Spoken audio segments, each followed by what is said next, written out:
Welcome to StubbornMom.com, where today I'm going to share some of my deep thoughts on stuff, because I'm stubborn about thinking deep things. Yeah, I bet you didn't think there was anything going on up here.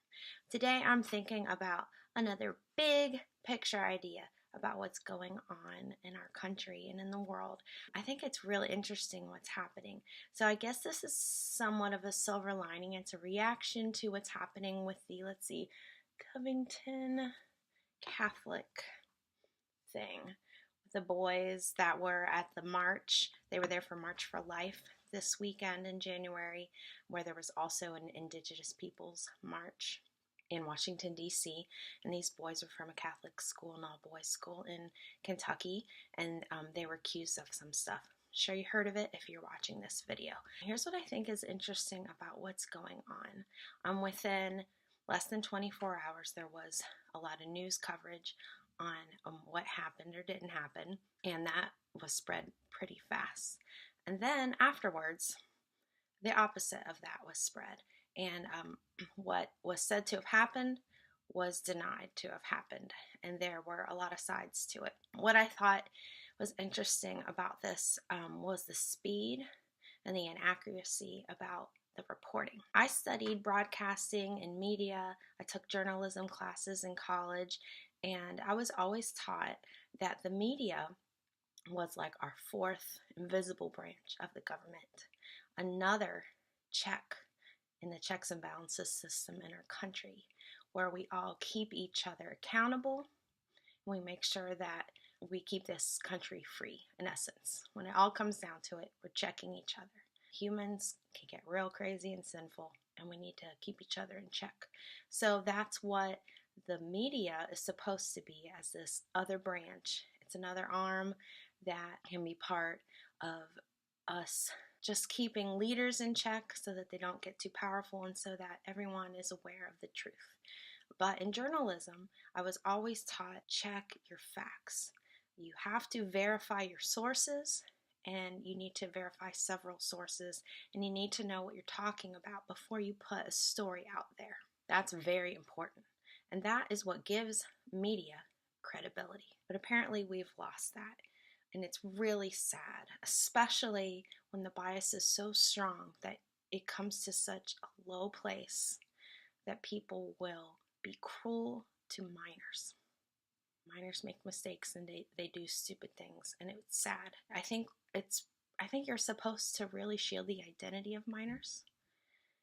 It's sad if we live in a country where adults pick on minors, and it's sad when people report without doing all their research. I think it would be a cool thing to say, hold on, if that's really true, okay, but this is a kid. Let's make sure we know what we're doing before we put information out there, right? What's interesting is that everyone, maybe, biasly on the other side of it, they're defending their side and they're looking at what really happened to and putting that out there. But in a matter of hours, that false story was put down.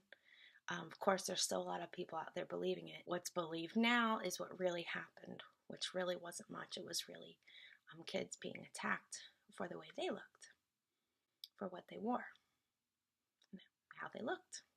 And that's a lot of ugly bias, isn't it? Here's the big picture. Things are really changing because of technology and media, which is something that I'm always interested in studying. I think that my grandchildren are going to be reading in their history books one day, or whatever, a tablet, or maybe this Iron Man thing in the sky.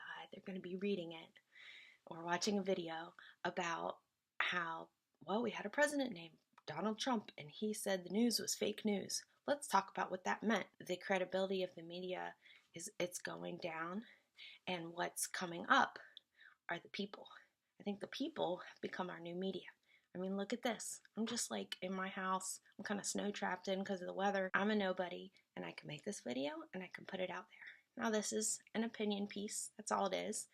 But what's amazing is, especially if you like, share, and comment on this video, so many people can see it instantaneously. And I think that's incredible what's happening because of technology.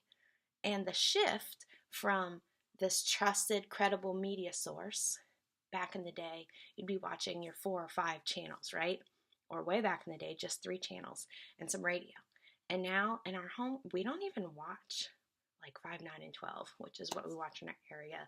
We don't even watch that anymore. Now it's shifted to online, and that's maybe going away. There's new sources for media that are becoming more reliable, which is interesting, but people have video cameras in their pockets, and they can be more than, the really good eyewitnesses with evidence right there, and they could instantly share it with the world. So I just think it's really interesting. If you're discouraged about what's going on in our country, with all the division between different people groups, which, by the way, God made all kinds of different people, and it's a good thing. Stop focusing on it. You're making it worse. If you're discouraged about what's happening, the silver lining I see is that people love the truth. The truth brings everything to light, and we can share the truth. That's what people are doing, and I think that's really awesome. People are encouraged by the truth, and they like to see it, and I don't think there's ever been a time before that people have had more of a voice. And you might not like what your neighbor or your friend says, but they have a right to say it, just like I do right now, and just like you do. So share the truth and don't stop. And if we keep sharing the truth, we'll continue to have the freedom to share it. Well, thanks for listening to my deep thoughts. This is StubbornMom.com. I'm stubborn about the stuff that I believe in. Maybe this weekend was hard for you.